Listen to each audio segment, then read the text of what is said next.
Riders, benvenuti al vostro Medors.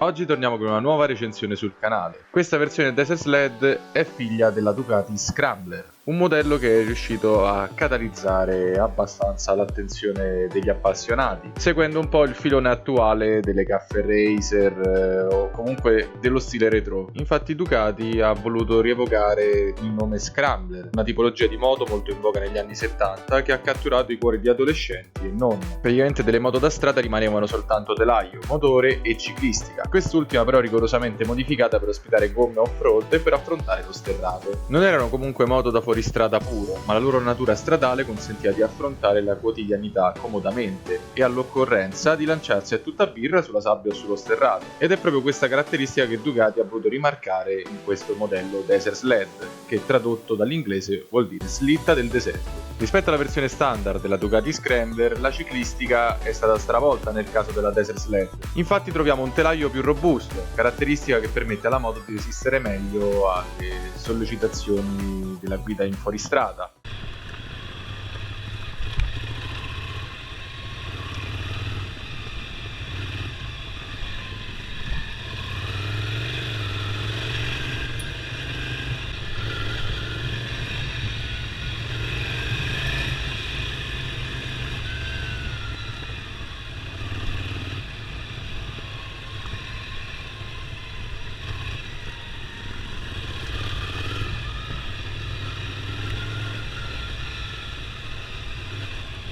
Inoltre troviamo due piastre laterali forgiate a sostegno del propulsore e del porcellone, qui rinforzato, mentre il setup delle sospensioni è improntato per donare maggiore comfort e per ottenere un miglior controllo sullo sterrato. L'escursione sale così a 200 mm sia all'anteriore che al posteriore. Scendendo un pochino più sotto passiamo alle ruote, dove troviamo i nuovi cerchi a raggi da 19 pollici all'anteriore e 17 al posteriore, appunto votati per un utilizzo più fuoristradistico del mezzo ed equipaggiati con i nuovi pneumatici Pirelli Scorpion Rally STR, che si comportano bene sia su sterrato che soprattutto, devo ammettere, su asfalto.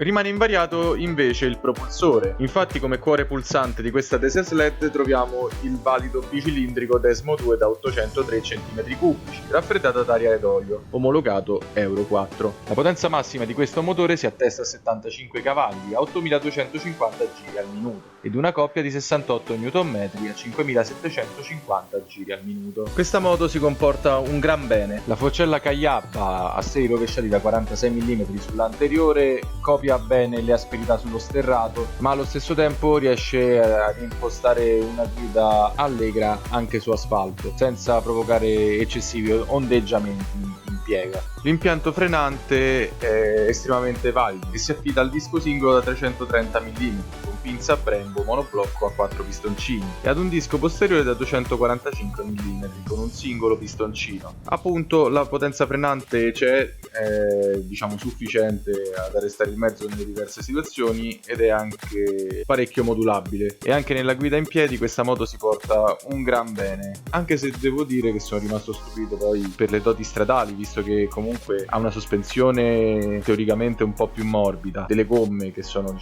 semitassellate, quindi non il top per andare su asfalto. Sembrava di stare su una qualsiasi moto stradale, con un peso di 191 kg a secco che non sembrava nemmeno tale, sembrava quasi di guidare un monocilindrico, scendeva giù rapida in piega, insomma delle belle sensazioni che mi hanno anche un po' riappacificato con la famiglia Scrambler, dato che ho già avuto un primo contatto con la Ducati Scrambler 800 quando diedi appunto l'esame per la patente A3. Probabilmente il mezzo magari era stato anche un po' maltrattato. A livello ciclistico invece devo dire che comunque si comporta un gran bene, il motore anche ha il giusto spunto per divertirsi, ma rimane comunque completamente gestibile anche senza il controllo della trazione. L'ABS ovviamente è disinseribile per la guida su sterrato, non esente da difetti però, devo dire che per il prezzo alla quale viene offerta, quindi 11.440 euro, sono dei difetti abbastanza pesanti. In primis ci metto la strumentazione, veramente difficile da leggere, le icone sono piccole, con un po' di sole non si vede niente ed è un vero peccato. In condizioni poi polverose non parliamone nemmeno. Diciamo che riciclare, passatemi questo termine, la strumentazione della Scrambler 800 su questa qui senza migliorarla nemmeno un po',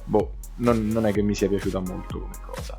Se poi aggiungiamo un cambio che non è proprio il massimo della vita, perché comunque non è così preciso negli innesti ed è un po' duro da azionare, quello è il minimo. In parte pure la mia Dorso Duro 900 ha appunto una leva un po' rigida per azionare il cambio, però è un po' più preciso. Nel caso della Desert Sled un cambio un pelino più efficace, visto il prezzo alla quale viene offerta, non avrebbe disdegnato. Personalmente comunque la reputo una buona moto, ma sarebbe stata diciamo un pelino meglio con un prezzo più d'assalto, entro i 10.000 euro, almeno sotto i 10.000, anche perché con questo prezzo personalmente inizio a pensare ad altre Ducati. Con un piccolo sforzo in più mi faccio l'ipermotarda 939. Diciamo anche il prezzo è un altro grande difetto per questa moto. Nell'insieme però devo ammettere che mi sono divertito, è stato un bel test ride, faccio i miei più sentiti complimenti a Ducati Roma per l'organizzazione, insomma un contesto molto carino, è stato selezionato un bel itinerario, complimenti a Ducati Roma per questo test ride e per promuovere sempre con estrema efficienza il marchio Ducati. Quindi gente, per il momento questo è tutto, io spero che il video vi sia piaciuto, vi invito a lasciare un commentino qua sotto, fatemi sapere cosa ne pensate di questo video, se avete qualche domanda non esitate a chiedere, oppure se c'è qualche possessore di questo modello di moto che ha qualcosa da aggiungere a ciò che ho detto, insomma